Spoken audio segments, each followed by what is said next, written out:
everyone, welcome to another episode of Seed Talks. I'm your host Emilia, and today I'm here with Camilo.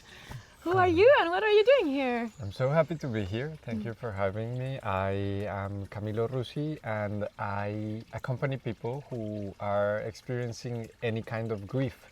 I am really happy to be at PAS because of the community that it gives and the opportunity that it gives to learn more and just really engaged with this environment, the natural part of it, everything. It's really nice here. Wow.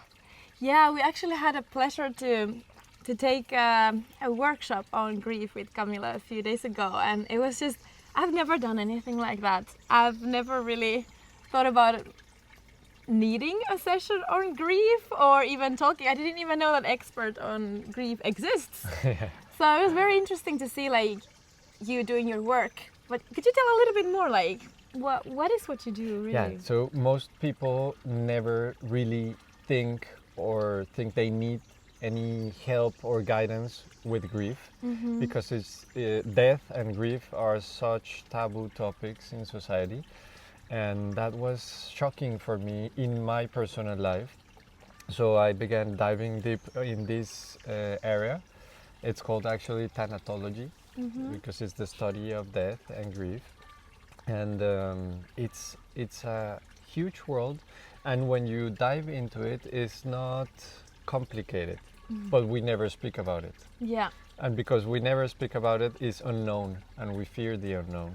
So people fear being in grief, but because it's unknown. So in these sessions, in these workshops, what we do is we make it known. We put light onto all this knowledge that already exists and that is not so hard to implement. And then people are walking the same path of grief, but now they have light and they can see it. So that's what I do in the workshops. Wow. And how did you end up there? Like, what's the story behind? How did you start? Yeah, because I'm an engineer, so it was a big career shift. It was a big career shift, but I guess if you let yourself be pushed by life, then you end up in the right places. Totally. Yeah, so it began with my personal life, my story with grief. Actually, when I was a little kid, I was 8 years old, and my grandfather died from a cancer, but because of the lack of education in society and also in my family. This is not guilt to my family, this is just a general problem. They didn't tell me about it. So they didn't tell me about his sickness or his state. So for me it was a huge shock, his death. And he was a very paternal figure to me. So it was really intense. And I got this thing called frozen grief, which means you cannot express your grief either because the circumstances don't allow it or because you don't know how to do it. And then it's like if you were normal. So you continue your life normally, but you're not normal. You're carrying a huge burden of emotional, mental, even physical grief. And this was 20-year carrying, like 2 decades carrying this. And I had a poor physical health, I had a very poor mental health, I didn't know how to manage my emotions at all. So it gave me a lot of trouble until I went to therapy, as we should all do. Yes. Yeah, big advice. Because therapy is not for the crazy ones, it's for the humans. So it's like a mental and emotional hygiene that it's not bad for anyone. It's really good. So I went there and she asked me, the therapist asked me, oh, and are your grandparents alive? And I felt like something, because I thought of him, of my grandparent. And then I began feeling as if he just died. Yeah. Later on, I noticed that is grief unfreezing. I don't know if that's a word, but the grief was frozen and then it unfreezes. Wow. And then you begin feeling everything that you were carrying for all those years. So I You're thought, repressing a I'm little crazy. Like this Yeah. happened 20 years ago. Why am I feeling all this right now? Wow. But luckily, the therapist told me that's perfectly natural. Wow. And the best thing you can do, so it's lucky that you can experience this, and the best thing you can do is allow yourself to feel all that. And when I felt all that, it was a lightness of being that I just couldn't remember. Wow. I felt super, super light. And then it clicked, like, why in the world nobody told me about this? Because probably so many people are carrying their griefs like I Yes. did. Why don't we have at school a class specifically about grief? Why don't we have just open conversations about it? Why don't we have university classes about it? Why is it the only certain thing that we have in life is death, and we just we don't speak about it? Yeah, it has a lot of stigma. Nobody wants So to much talk stigma. about it. And I understand it because I lived it, of course, and because there's fear around it. But again, it's fear because it's unknown. But when we know it, when we put clarity on it, then it's perfectly normal, and it's easy to approach it. Easy, not in the sense that it will not hurt, because it hurts. So in Spanish, grief is duelo, and duelo comes from the Latin word dolus, which means pain. So you will experience pain, but it's so different if you run and hide and are scared of that pain, or you understand that that pain is the process to cure the wounds that you have, the emotional, the mental wounds that you have. So I began diving super deep in this topic after noticing that there is a huge lack of education. Yeah. And now I'm here, and my whole life is about grief and about creating great and easy access education to grief. And how do you do that? I do it in several sizes, let's call it like that. So I do one-to-one, and that's really great because that's where you really learn. You can take as many courses as you want, but you really learn when you're one-to-one with the person with the real situation they have. I also do workshops like the one you experienced. It could be 10 to 30 people. I also do a diploma where you get trained on a specific topic, and then you get a diploma about, you can either do it for yourself if you're a griever, or if you want to accompany other people who are grieving, there's also a diploma for that. And then I do big summits, which is my favorite because you reach so many people. It's online free summits where I interview, say, 30 to 40 people, experts, world experts in the topic of grief. And you can subscribe and see all that education for free. And between the two summits we've done, it's 34,000 people that have taken this education. Really? Yeah. It's beautiful because the first time I did it, I was like thinking nobody's gonna subscribe because it's about death. Nobody wants to see a course about death. But then people began subscribing, like 25,000 people, the first one. So I said, this is a topic that is so taboo that when you give a safe space to learn about it, people really want it. Yeah. Wow, That's how I do it. impressive. Okay, so what kind of people come to you? Like, do you have any concrete examples on how is a basic client? Yeah, so normally I get, because I have some experience in this, I get really intense cases. Yeah, so I get, for example, lots of mothers that have lost a child. And that's a very unrecognized grief.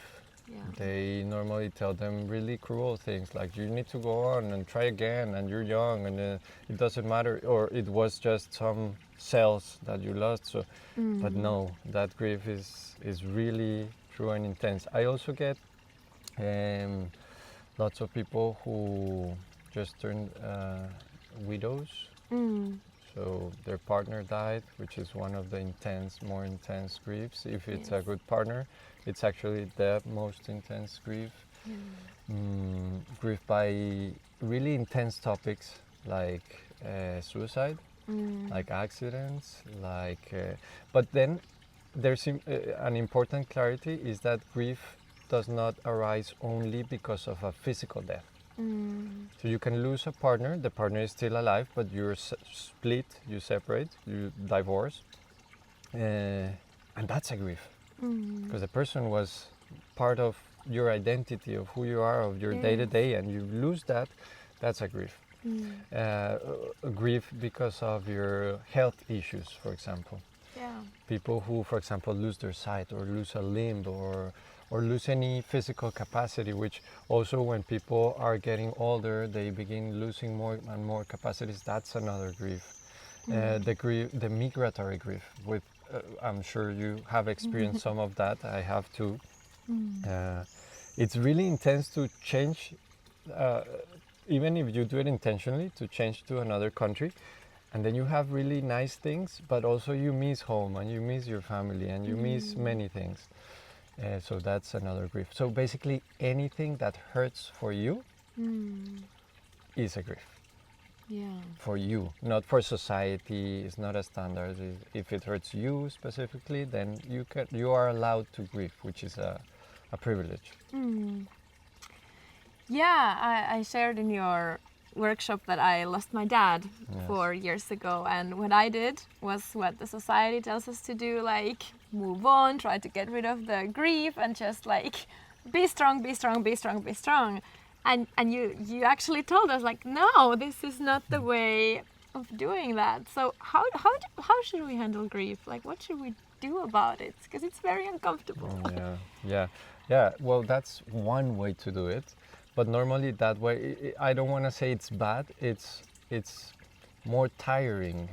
It's even a little bit more cruel, because if we're walking and you fall down and you break your ankle, what would people think if I like push you up and tell you need to be strong, keep walking, nothing has happened, you need to continue, close that cycle and just continue. Of course, your wound in your ankle will be worse, right? I think I'm doing the right thing for you, but not really. And that's what we do with grief. We try to push people out of grief as fast as we can. But it works exactly the same as a physical wound. It takes care and it takes time. That's the message of grief. It hurts because if you continue like that normally, then the wound would be worse. Even though if it's emotional or a mental wound, it will get worse because it needs care and attention and some time also. So the way we approach it is actually giving that some time and space to heal. The thing is that time and space to heal sometimes is really uncomfortable. Like when you're in a doctor and there's uncomfortable procedures, you need to go through that, but you actually know that it's not a bad thing. That is all part of the healing process. The problem is that society really doesn't get that, because it's really different, and there's cultures that do it, that if you're in grief, we all support you while you're in grief. And if you're sad, we accompany in your sadness, and if you have no energy to go and cook or take care of your family, we do that for you. So there's a social network that supports you. But in society, we kind of like, sometimes I feel like it's kind of like COVID, like a virus, like stay a little far away from me because I don't want to get your sadness. So hopefully with education we will approach grief much differently and much lovingly and with more peace, and not making war against it, but letting it do its work while we support the other person. But do you think sadness can be like contagious? Like if people are really worried about you contaminating me with your sadness, do you think that's possible? Or is that an irrational fear? I think, no, not at all. I think it's, you actually don't, like your sadness won't stick to me, but maybe your sadness will activate my sadness, which is different. My sadness is mine. Yeah. So if I'm sad or if I'm prone or it's possible that I'm sad because of a certain situation, maybe seeing you sad will make me sad, but it's my sadness. It's not like a virus that you gave me. Yeah. So that's actually an opportunity to let my sadness go through me. Because sadness is an ephemeral state. Yeah. You're not just sad forever. And that's the natural thing. Babies show it to us. No, they're really sad, and when they're sad, they're not like, should I make these people uncomfortable and cry? They just go all in, and they are sad. But then the next moment, they can be totally happy, and that's the natural thing to do. Yeah. Let emotions flow through us. Yeah. But if you fight the emotion, then it's like keeping it in you, Yeah. and you carry it like I carried the grief. So that's actually an advantage of accompanying other people in grief, that if you feel emotions, then it's an opportunity to let those emotions flow through you and stop carrying them. So how do you think, if I wanted to encourage people to show their grief and really get to the process of doing that, how can I, Emilia, as a person, do that and help people? Well, the number one way I would do it is with the example.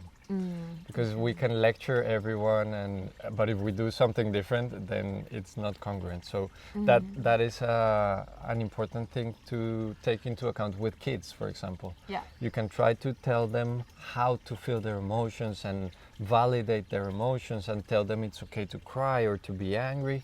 But if you repress your emotions, then for them it makes no sense. They will learn what you do. And it's the same with people. For example, there's families in which, because of the culture, nobody shows their emotions. Yeah. And if you do, I've had people that I accompany that they have to go in the bathroom to cry. Really? Because their husband gets really stressed if they cry. They don't want their kids to see them crying, so they go to the bathroom and cry. Yeah. So I dream with a society where bathrooms are not the ideal space to express your emotions. What if when we cry, maybe to the other people we clarify that we are experiencing an intense emotion, but that is not bad. Yeah. That is natural. We change bad for natural. Yeah. And maybe we try to tell them what we think we need. Maybe I need a hug.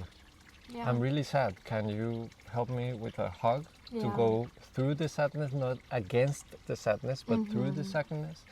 Or maybe I need some alone time. Some people, when they're sad, they want to be alone. Maybe they have low energy, so maybe you can ask other people, would you mind cooking for me today, because I cannot go from bed. Replacing the bad for the natural, I think it's such a great way to give an example and do it. And also, if someone is experiencing an emotion, we can clarify. That's calling, in thanatology, that's called validating their emotion, which means if you are crying, I will tell you or make you understand that your sadness is okay and I'm okay with it.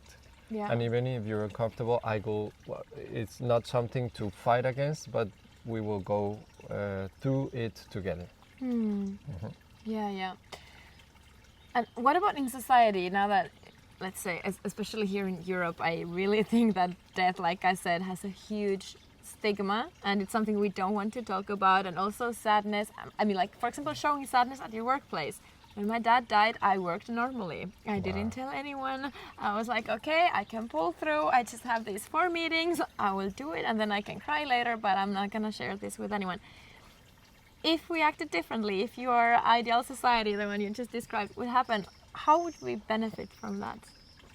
So we would have much more humane workplaces first, because, and this is a biological thing. I'm not sure if you experienced this when your father died and you were still working, but your mind just doesn't work the same way. You cannot focus, you're distracted, sometimes you forget things. That's normal when you're in grief, because your being prioritizes healing from the wound and not being productive. Yeah. So if workplaces understood this, people would have a much more natural and human process. And still, when they are working, they will not be productive and they will be suffering while they work. So it's not good for anyone. Yeah. While you give them, I consult companies in this topic, and there's ways to give them space. There's also ways to let everyone know what can you say or what shouldn't you say. Yeah. And actually saying something, because many people know what happened, but they don't say anything because they have fear to hurt you or something. But maybe you're craving some communication, or you're craving for them to ask you, or empathy. So it's about creating a work culture where grief is known and you know what to do. Like, for example, when there's an earthquake, people know they have to go this way, and there's cardboard saying go this way and go out. It's the same with grief. People should know exactly what to do when someone in the workplace is grieving.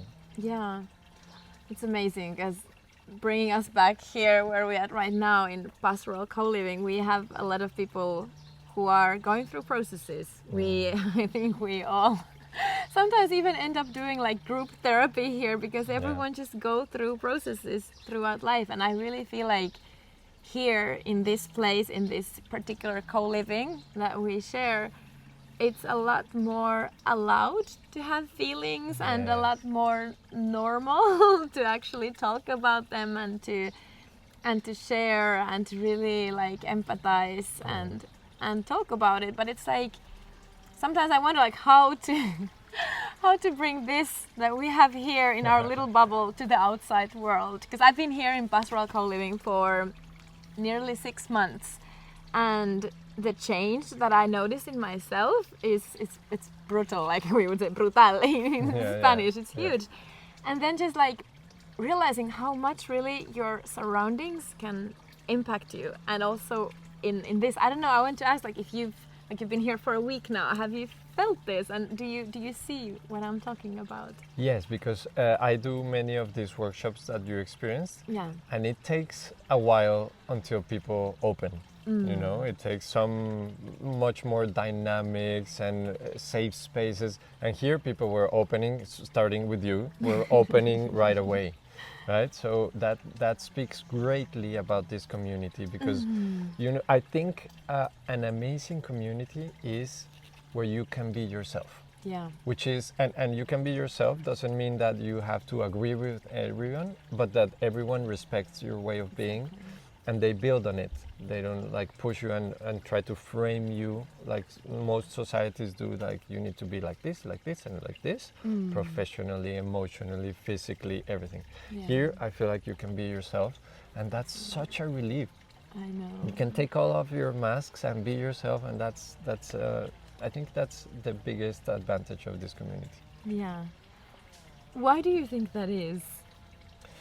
I think, well, I would start with the founders, Lulu and Oscar, because they are so loving and they are so open, and they are just, one of the nicest people I know. Yeah.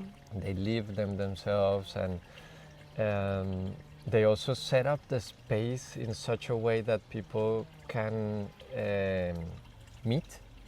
Without being intrusive or too intense, but you have your own space, but you can always connect with someone. Yeah. Also, I feel like here it's a rural area. Still you have connections to supermarkets and to everything you need. Yeah. But it's just seeing a panorama. People who are watching right now cannot see it, but behind the camera there's mountains, and it's beautiful. So you can relax with this, and I think also the activities, right? You're making these activities, these circles, these silence moments. So all these activities help you engage. I think we've all lived that. When we were kids, it was a little bit easier to make friends, right? You had the school and everything was activities and game. And as you grow up, it's a little harder, right? And you begin separating, and people have their own lives, and the life becomes more agitated and responsibilities. And here, I feel like you're going back a little to when you were a kid, and suddenly you can play. Yeah. And you can play in a very constructive and learning-oriented way, but it's play, and that joins people. Absolutely. And then there's people from all over the world, so it's like by staying here, you're traveling the world. Absolutely. It's an amazing community. Yeah, it's really a huge privilege to think like that you can have this international bubble in a village in the mountains. And then even have this like safe space of sharing and caring and do all that. I don't think many people have even experienced it before coming here. I haven't ever experienced anything like this before coming here. Very unique.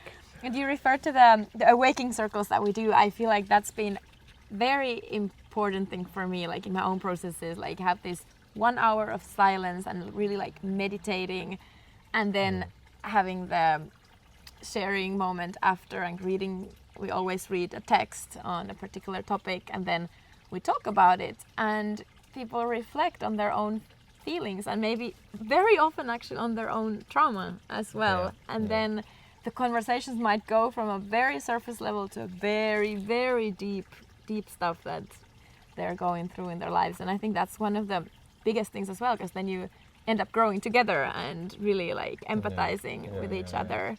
And it's huge. Also, I want to ask, how do you feel like, because we're surrounded by nature, do you think like, especially in grief or in any like hardships in life, what role does nature play? I think it's a huge role, mainly because through our evolution, nature was the healing tool for grief. So there's a really good movie that when the main character, his wife, dies by suicide, he's in a very intense grief. And the first things he does is he goes to a huge waterfall and goes under the waterfall. So you have this physical, intense experience of the cold water hitting you. And that's the start of his healing journey. Yeah. Nature makes you feel smaller also. Here in the valleys, when you look at this huge panorama, then you feel smaller, and your problems, normally when you're in grief, they feel huge.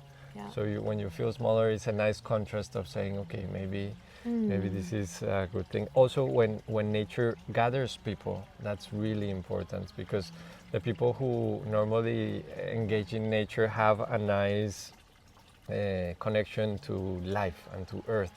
Yeah. And that's sometimes, for example, to relax the nervous system, which is really activated in grief. And it's not bad that it's activated, but it's bad that it's activated too prolonged, for a prolonged time. So nature really helps you deactivate that. This is scientific evidence that when you are looking to a focused space, your nervous system activates and you're in a stress and survival state.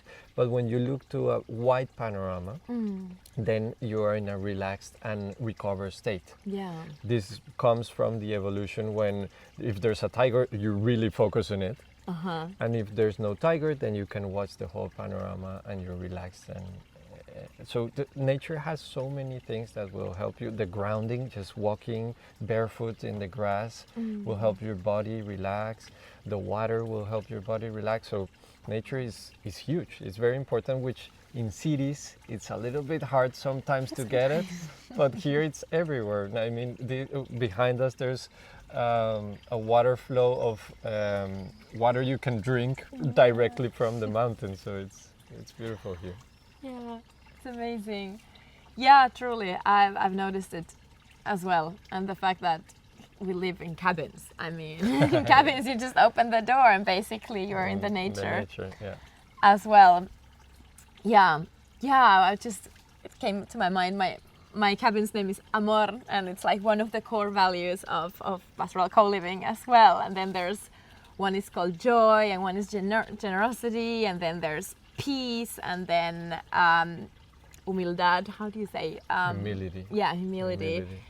And yeah, did you see them? Which one do you resonate the most with? I love peace. Oh, The yeah. one that peace, because it reminds me of grief.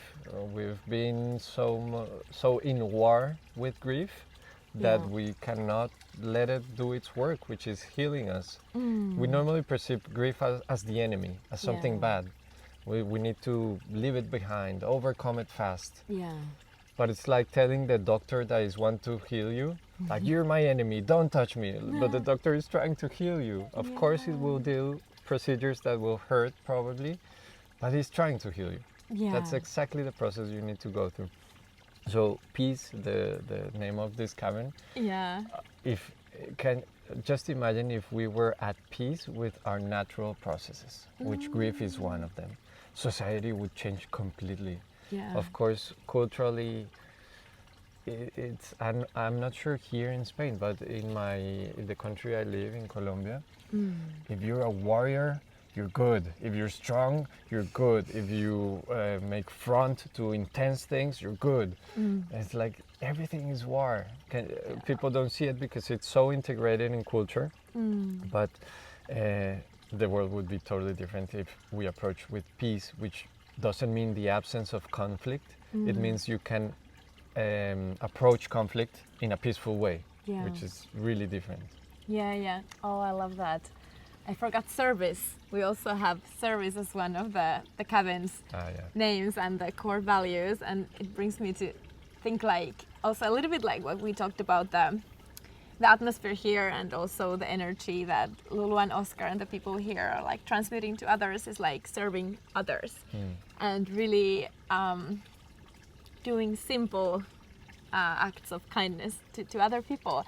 And then we've talked about like how people they come here and then they leave and they probably will take something with them, and then we talk about the theory of like the square meter and how you can like make your own square meter a little bit better in your own community. So what would you say, like now you go back to Colombia, or first you go to Germany, no? Yeah, a little traveling and then Colombia. Yeah. What will you take back with you to your own square meter? Well, there's a poster I saw in the community space, in the co-working space, and it's something like, I don't remember the exact words, but it's random acts of kindness. Oh yeah. I would definitely implement that in Colombia, because you have a jar where there's some acts of kindness. For example, wash the dishes for someone, or simple things, or ask someone how they are, or be grateful to someone, and then you just take one and do it. I think that's so easy, you know, and it probably will change someone's day. And we need that so often nowadays. I feel like mental health is really, it's at one of its worst in history. Yes. And those simple acts can totally change the way we feel mentally, emotionally, and in society. So I would definitely take that activity. Oh, nice. It's amazing. Well, Camilo, anything else you want to share to our listeners before we wrap up? Yeah, well, I think places like this, to be honest, will not solve your life, but could be the fertile ground for you to solve it. Wow. For you to change it. Because I always say when parents come to me and their children is in grief, and they tell me, you need to help him, you need to cure him. Yeah. And I tell them, well, what's the ground he's growing on? Is it a fertile ground, or is it an emotional desert? Yeah. Because a flower cannot grow in an emotional desert. So here it's such a fertile ground for you to be yourself, for you to express your emotions, for you to enhance your mental health, for you to connect with nature and enhance your physical body, even to connect spiritually with whatever beliefs you have. So the place will not solve your life, but it will give you all the elements for you to do it and have a more peaceful and joyful life, I think. So if people want to experience it, don't doubt it. Perfect. Thank you so much for the interview, Camilo. Yeah, Thank you. super. And Thank you. that's it. That's a wrap. Ciao. Bye.